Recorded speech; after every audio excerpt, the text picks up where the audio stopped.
Good evening all of you. आप सभी का इस ऑनलाइन प्लेटफॉर्म में स्वागत है। और आज प्यारे स्टूडेंट्स अपने बात करेंगे इंडियन लॉजिक सिस्टम के, और इंडियन लॉजिक सिस्टम में अपने जानेंगे प्रमाण के बारे में। आई होप इससे पहले वाले लेक्चर में अपनों ने डिस्कशन जो किया था वो प्रमाण को लेके किया था। और प्रमाण को लेके जो डिस्कशन हमारा किया था उसमें आपने देखा होगा कि प्रमाण जो है उसको लेके हमने डिस्कशन किया था। और उसमें हमने प्रमाण के कुछ प्रत्यक्ष और अनुमान को जानने का प्रयास किया था। यानी प्रमाण के अंदर हमने कई सारे जो है उसके बेसिक कंसेप्ट जो है या प्रमाण के टाइप्स जो है उसको लेके बातचीत की थी। और अपन ने जाना था कि प्रमाण जो है उसमें हमने प्रत्यक्ष और आपका अनुमान जो है उसको लेके अपने बातचीत की थी।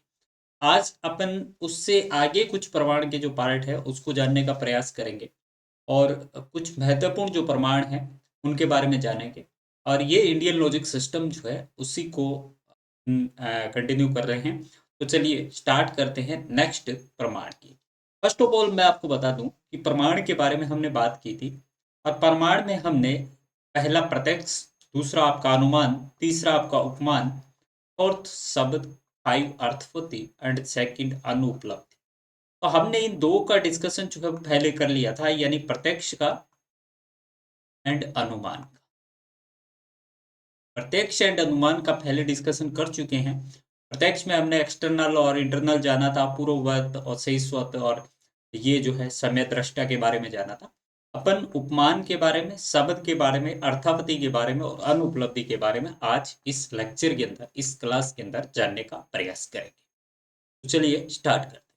फर्स्ट ऑफ ऑल हमारा थर्ड जो है वो है उपमान। उपमान क्या होता है कि तर्कशास्त्र या भारतीय तर्कशास्त्र के अंदर उपमान जो है ज्ञान प्राप्त करने का एक प्रमाण है। यानी उपमान किसका भाग है? उपमान प्रमाण का ही एक भाग है। और ये क्या है? ज्ञान प्राप्त करने का एक आपका साधन है। इसमें क्या होता है? इसमें आपको ध्यान में रखना है, कंपैरिजन होता है और एनालॉजी होती है। यानी आपको कोई चीज के साथ में कंपैरिजन जब किया जाता है प्रमाण के आधार पे, तो वो किस प्रकार का होता है? आपका उपमान होता है। इसमें एनालॉजी होती है, यानी सादृश्य होता है कि आप किसी चीज को देख के उसके हिसाब से आप एक उपमान कर सकते हैं, आप उसकी तुलना कर सकते हैं। यानी अपरिचित वस्तु को किसी ज्ञात वस्तु के समानता के आधार पे समझना। यानी उपमान में क्या होता है कि हम तुलना करते हैं इनके बीच में। एक हमारे पास में ज्ञात वस्तु होती है और दूसरी अज्ञात वस्तु। अज्ञात वस्तु जो है उसकी तुलना किससे की जाती है? हमेशा ज्ञात वस्तु से की जाती है। यानी अज्ञात जो वस्तु होती है उसकी तुलना ज्ञात वस्तु से की जाती है। जैसे कि गौवे क्या है? एक जंगली जानवर है जो क्या अज्ञात है। आप गौवे को नहीं जानते, लेकिन आप गाय को जानते हो। गाय क्या है? आपकी ज्ञात वस्तु है। तो जब आप गाय को जानते हो तो गाय के साथ में तुलना कर रहे हो, यानी अज्ञात वस्तु की ज्ञात वस्तु के साथ में आप क्या कर रहे हो? कंपैरिजन कर रहे हो। ज्ञात वस्तु के साथ में आप कंपैरिजन कर रहे हो, तो यही है जो है ये क्या कहलाता है? आपका उपमान कहलाता है। ये जो क्या कहलाता है? उपमान प्रमाण आपका कहलाता है। जो अज्ञात को किससे जोड़ता है? आपका ज्ञात के साथ जोड़ता है। अज्ञात को किसके साथ जोड़ता है? ज्ञात के साथ जोड़ता है। और भारतीय दर्शन में ज्ञान जो है वो एक मान्य साधन है। हालांकि कुछ दर्शन इसे अनुमान यानी इन्फ्रेंस का हिस्सा मानते हैं। यानी उपमान की अगर बात करें तो दोस्तों कुछ जो भारतीय दर्शन है जिसमें हमने टोटल 9 दर्शन की बात की थी, जिसमें 6 क्या थे? आपके ऑर्थोडॉक्स थे, अगर आपको ध्यान में होगा। और तो 3 जो थे वो अनऑर्थोडॉक्स थे। टोटल 9 जो दर्शन है, टोटल 9 जो फिलोसफी ऑफ स्कूल जो है भारत के, उसमें आप देखेंगे कि कुछ जो है इसको अनुमान को इन्फ्रेंस का ही क्या मानते हैं? आपका हिस्सा मानते हैं। क्योंकि बाकी जो है इन्फ्रेंस का हिस्सा नहीं मानते। उपमान में आपको इतना सा ध्यान रखना है कि ज्ञात वस्तु की तुलना अज्ञात वस्तु की तुलना जो है वो किससे की जाती है? ज्ञात से की जाती है। अज्ञात वस्तु की तुलना जो है वो किससे की जाती है? ज्ञात वस्तु से की जाती है। अब ये उपमान या उपमा होती है। उपमा का जैसे किसी को उपमा देनी, यानी जैसे किसी को कहते हैं ना कि चांद सा मुख, चांद सा मुख है। तो ये क्या होगा? उपमा देनी। तो उपमा या उपमा, आप उपमान जो होते हैं उस अलंकार के मुख्यतः 4 घटक माने जाते हैं, 4 आपके एलिमेंट्स माने जाते हैं। अब ये एलिमेंट्स जो है वो आपके कौन कौन से होते हैं? पहला अगर बात करें तो उपमेय होता है, यानी जिसकी तुलना की जाती है, जिसकी तुलना की जाती है। और जिससे तुलना की जाती है यानी उपमेय होगा वो क्या हो गया? ज्ञात वस्तु हो गया। उपमान क्या हो गया? जिससे तुलना की जाती है वो क्या हो गया? आपका ज्ञात वस्तु हो गया। साधारण धर्म वह समान गुण जिसके आधार पर तुलना की जाती है, यानी कुछ समान गुण होते हैं, इन्हें साधारण धर्म कहा जाता है।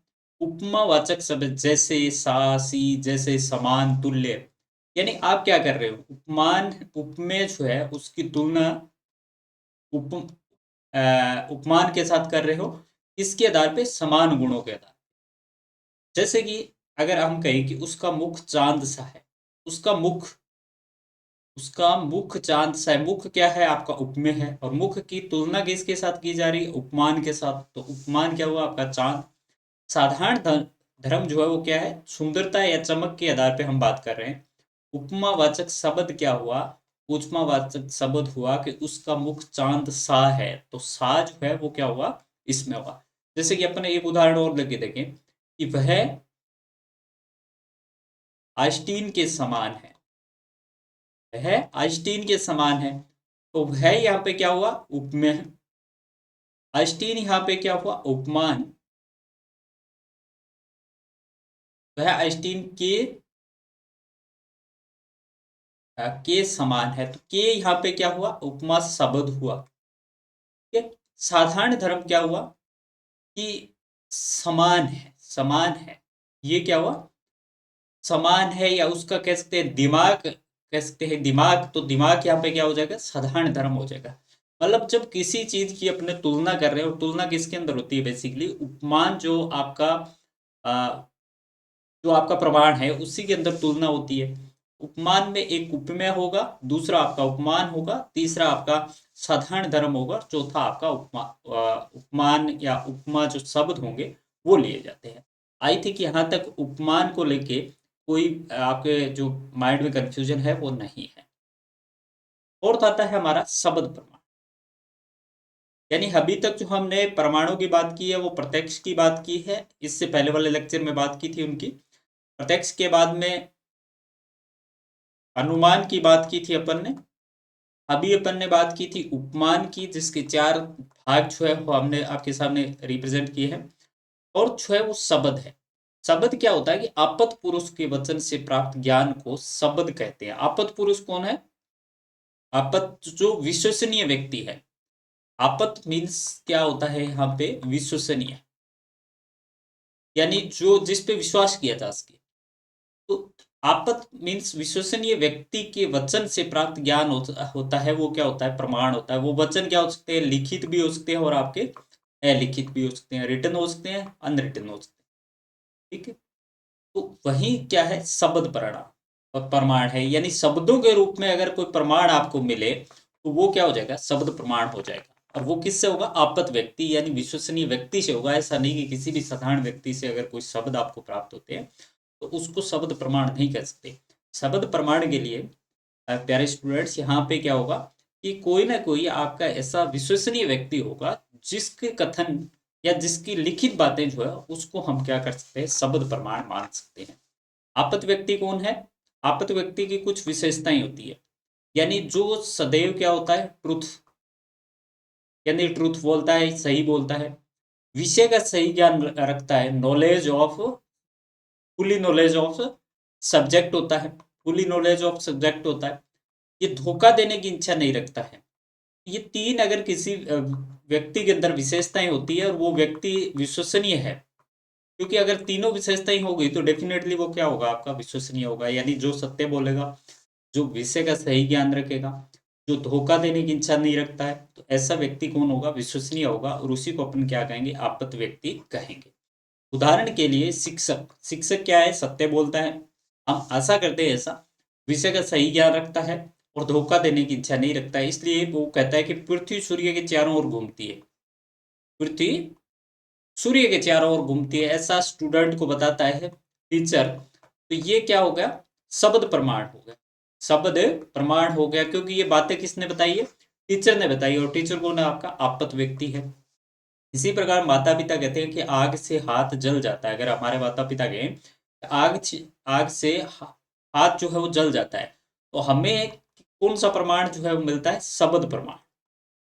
क्योंकि आपत यहाँ पे कौन है? माता और पिता है। इन वचनों से जो ज्ञान मिलता है वही क्या है? शब्द प्रमाण। अब इसके दो भेद हम कर सकते हैं, एक वैदिक और एक लौकिक। वैदिक में क्या होता है कि जो वेदों के अंदर जो बातें बताई गई है, चाहे वो ऋग्वेद की बात करें आप, चाहे वो अथर्ववेद की बात करें, चाहे सामवेद की बात करें, और चाहे यजुर्वेद की बात करें, इनके अंदर जो बातें लिखी गई है वो आपत पुरुष के द्वारा लिखी गई है, यानी महान महान पुरुषों के द्वारा, ऋषियों के द्वारा जो बातें कही गई है। इसलिए इनको वेदों से जो भी ज्ञान प्राप्त होता है उसको हम क्या कहते हैं? शब्द प्रमाण के रूप में उसका यूज लेते हैं। अब कुछ वेदों से बातें जो है वो आपके श्रुति के रूप में हो सकती है, सुनी सुनाई बातें हो सकती है।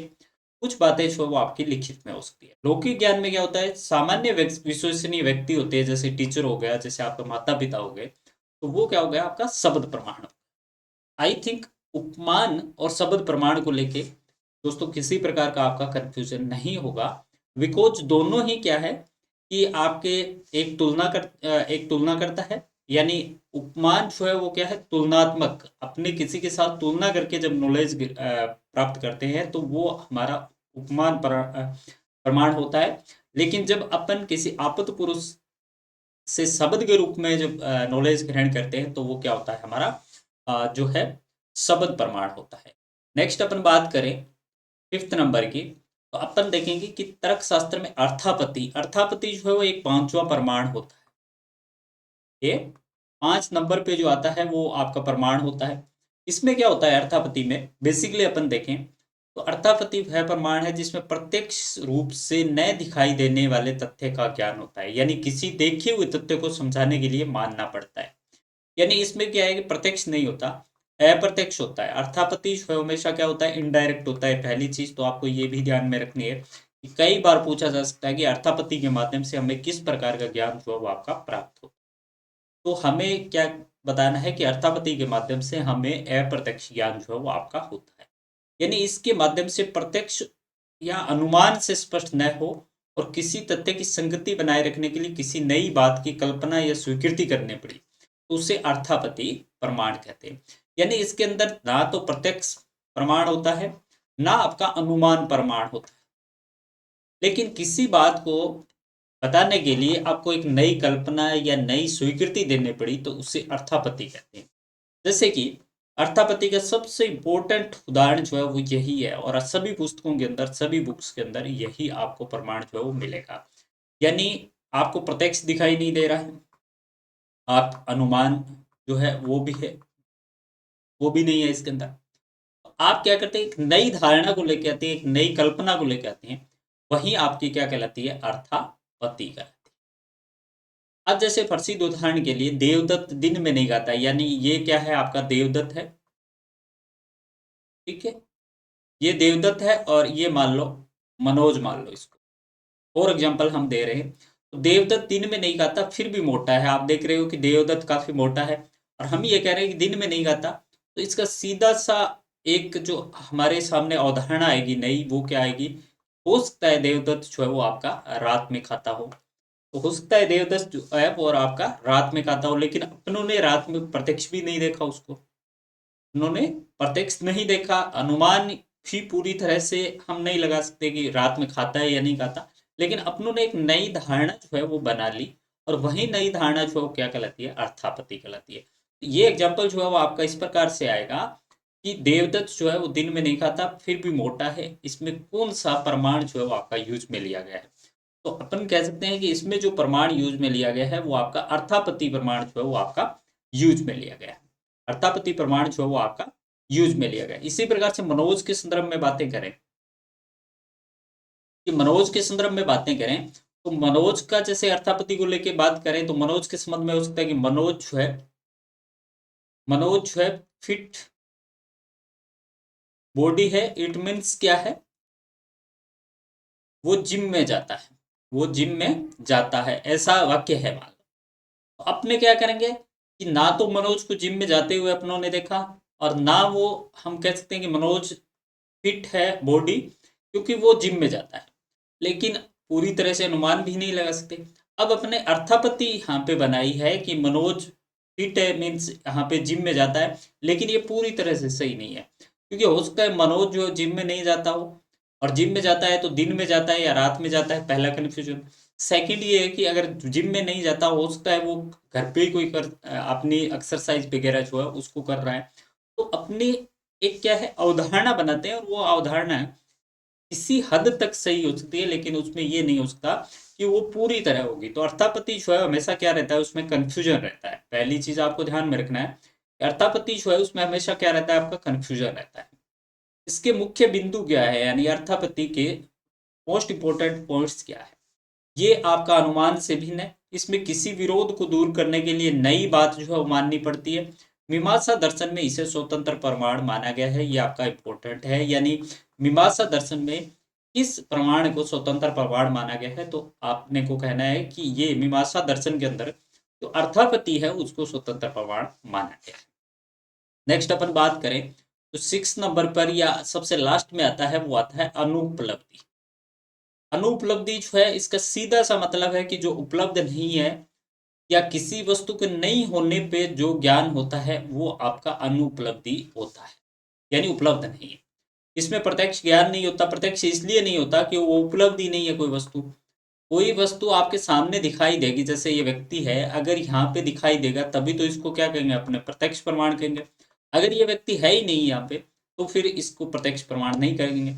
अनुपलब्धि में क्या होता है बेसिकली, कि वो चीज जो आपको दिखाई दे रही है या जिस प्रमाण की आप बात कर रहे हैं वो एक्चुअल में है ही नहीं वहाँ पे। तो इसमें क्या होता है कि वो वस्तु वहां पे मौजूद नहीं होती, इसीलिए उसको क्या कहते हैं, अनुपलब्धि कहते हैं। उदाहरण के लिए आपकी कोई मेज थी, ये सपोज दैट आपकी टेबल है, और इस टेबल के ऊपर किताब नहीं दिख रही है। किताब नहीं दिख रही है, इसका मतलब किताब का अभाव है यहाँ पे। कमरे में धुआं नहीं है, मीन्स आग का अभाव है। यह न होना का ज्ञान उपलब्धि से होता है, यानी कोई चीज नहीं है। नेगेटिविटी के संबंध में ये बातें जो है, या नेगेटिविटी के से रिलेट करती है आपके अनुपलब्धि। अनुपलब्धि के भेद, यानी साधारण अनुपलब्धि यानी वस्तु का सीधा सा अभाव है कि मेज पे वस्तु नहीं है। प्राग भाव उत्पत्ति से पहले का भाव।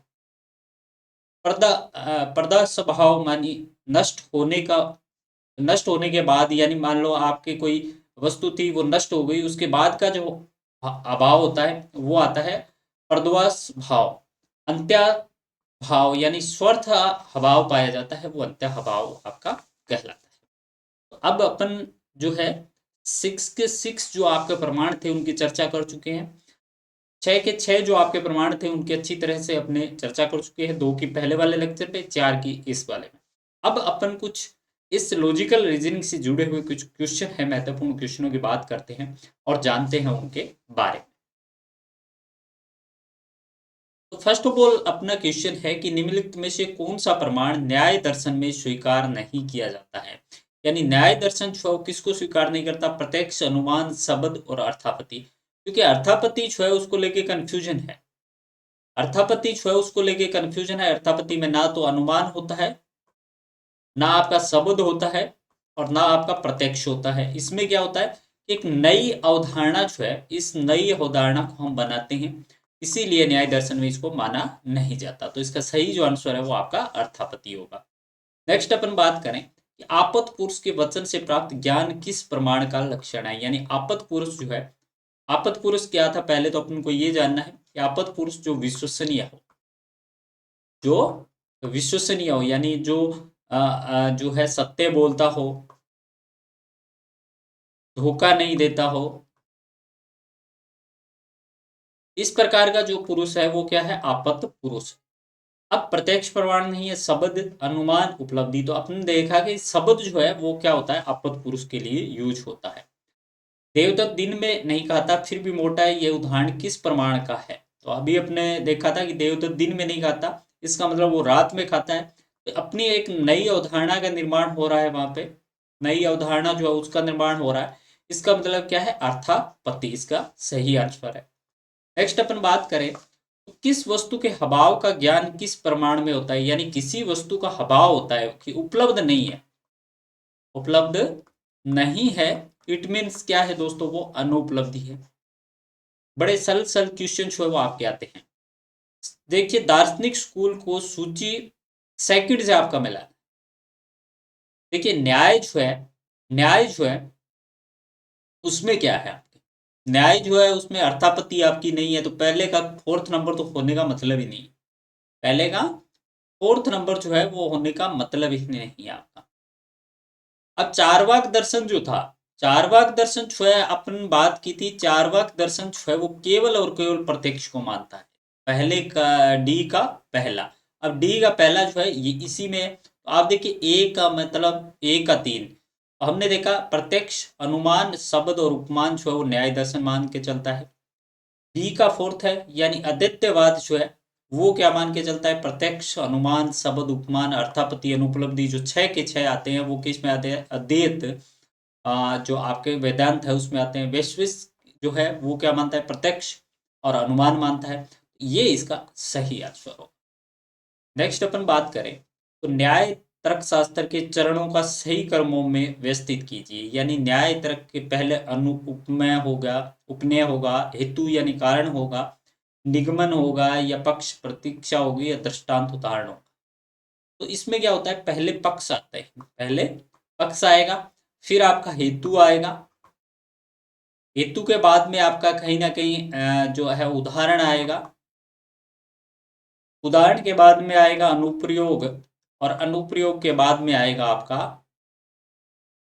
निगमन।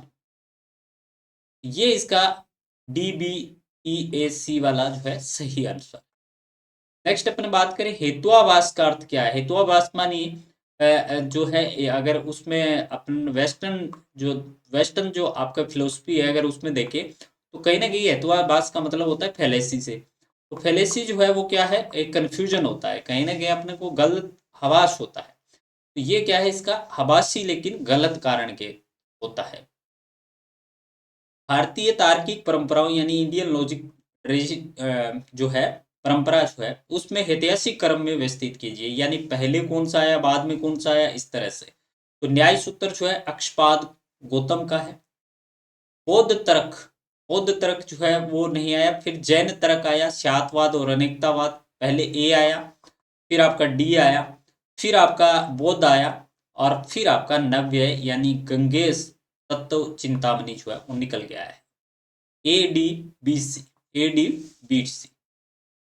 नेक्स्ट अपन बात करें तो पराविदा का अभिप्राय वह ज्ञान जो मनुष्य के अनुभवों से परे है। पराविदा क्या होती है, पराविदा जो है उसका मतलब ये बता रहा है कि मनुष्य के ज्ञान से, मनुष्य के अनुभव से परे जो विद्या होती है उसे पराविद्या कहा जाता है। अपार विद्या का अभिप्राय उस ज्ञान से जो मनुष्य के अनुभव पे आधारित है, यानी अपार विद्या जो है वो क्या है, मनुष्य के अनुभव पे है, ये अनुभव पे नहीं है पराविद्या। और अपार विद्या जो है ये क्या है, अनुभव पे है। अपार विद्या जो है वो क्या है, आपके अनुभव पे है। इसमें कथन 1 और कथन 2 जो है वो आपके दोनों सत्य हैं। दोस्तों नेक्स्ट बात करें अपने पराविद्या की, तो पराविद्या जो है वो हिंदू दर्शन का अर्थ है अस्तित्व है, सर्वोपरि वस्तु, उच्चतम बिंदु या डिग्री, अंतिम धड़कन। विद्या का अर्थ है ज्ञान, दर्शन, विज्ञान से। पराविद्या का अर्थ है कि परम सत्य अर्थात पारलौकिक ज्ञान से संबंधित उच्चतर शिक्षा, यानी जिसको मनुष्य जो है उसने कोई अनुभव नहीं किया है, मनुष्य ने अनुभव जो है वो आपका नहीं किया है। पराविद्या को गैर दैत की सहज दृष्टि के रूप में परिभाषित किया गया है। पारलौकिक ज्ञान है जो अनुभव, ज्ञान और तर्क की सभी सीमाओं से आपका परे है। अपार विद्या का होता है कि मानवीय अनुभव पे जो है वो अपार विद्या कहलाता है। भारतीय तर्कशास्त्र के अनुसार अनुमान की स्थिति में चरणों का सही क्रम क्या है, यानी अनुमान जो है उसमें क्या है, पहले क्या आता है, पहले आता है आपका अभिधारणा का कथन यानी प्रतिज्ञा आती है। उसके बाद जो है कारण आता है, हेतु आता है। उसके बाद जो है वो आपका उदाहरण आता है, फिर आपका उपमेय आता है, और फिर आपकी पुष्टि या निगमन आता है। जैसे कि अगर बात करें न्याय शास्त्र के अंदर कि इस पहाड़ी में आग, इस पहाड़ी में आग, आग क्या है, आपकी प्रतिज्ञा है। इस पहाड़ी में आग है क्योंकि इसमें धुआं है, इस पहाड़ी में आग है क्योंकि इसमें धुआं, एक एग्जाम्पल है आपका। इस पहाड़ी में आग है आग क्या है? आपकी प्रतिज्ञा है। आग क्या है? आपकी प्रतिज्ञा है। इसमें धुआं है, यानी किसके कारण है? आपका हेतु के हेतु जो है क्या है? धुआं है। कारण किस जो प्रतिज्ञा के कारण है आपका, जिस किसी चीज में धुआं होता है उसमें आग होती है, यानी ये आपका क्या है? उदाहरण है। जैसे ओवन की बात करें, धुएं के रूप में ये पहाड़ी में हमेशा जुड़ी रहती है, यानी उपनय हो गया, इसलिए इस पहाड़ी में अग्नि है, यानी निगमन हो गया। तो अनुमान के चरण में क्या होता है? पहले प्रतिज्ञान होता है, फिर हेतु होता है, फिर उदाहरण होता है, फिर उपनय होता है, फिर निगमन होता है। ये आपको ध्यान में रखना, और ये काफी इंपॉर्टेंट आपका क्वेश्चन जो है निकल के आता है। नेक्स्ट अपन बात करें तो न्याय दर्शन में न्याय वाक्य के क्रम को व्यवस्थित कीजिए। अभी जो क्वेश्चन किया था वही है आपका, अभी जो क्वेश्चन किया था वही है। पहले प्रतिज्ञा हेतु ए बी आएगा, फिर उदाहरण आ गया, फिर निगमन आ गया, फिर उपनयन आ गया है आपका। तो ये A B C D E, A B C और फिर ई और डी, ये वाला जो है वो आपका सही निकल के आता है। नेक्स्ट अपन बात करें तो देखिए, भ्रम को देखो कौन भ्रम की बात कर रहा है के रूप में जाना जाता है, यानी मिथ्या धर्म, जुआरी की गिरावट, सवाल की भीख मानना और टिप्पू को। ये बिल्कुल एक आपका नया क्वेश्चन है कि भ्रम को देखकर भ्रम की बात करना। ये आपका एक बिल्कुल नया टाइप का क्वेश्चन निकल के आता है। इसको आपको ध्यान से देखना है कि ये क्या कहता है, कि ये टिप्पू क्रोक कहा जाता है। वैसे टिप्पू क्रोक तर्क को देखो कौन बोल रहा है, तर्क के दोष के रूप में आपका जाना जाता है। यानी ये क्या है? एक प्रकार की फेलेसी जो है उससे रिलेट करता है आपका, फेलेसी जो है इससे रिलेट करता है। तो ये कुछ क्वेश्चन जो है, इंपॉर्टेंट जो क्वेश्चन है उसकी बात अपनों ने की, और अपनों ने जाना कि किस प्रकार जो है भारतीय जो एक प्रमाण जो था उसमें हमने 6 प्रमाण जो है उसको जानने का प्रयास किया, और कुछ क्वेश्चन जो है वो भारतीय तर्कशास्त्र के रूप में अपनों ने जाना। तो आज के लेक्चर में बस इतना ही। Thank you all of you.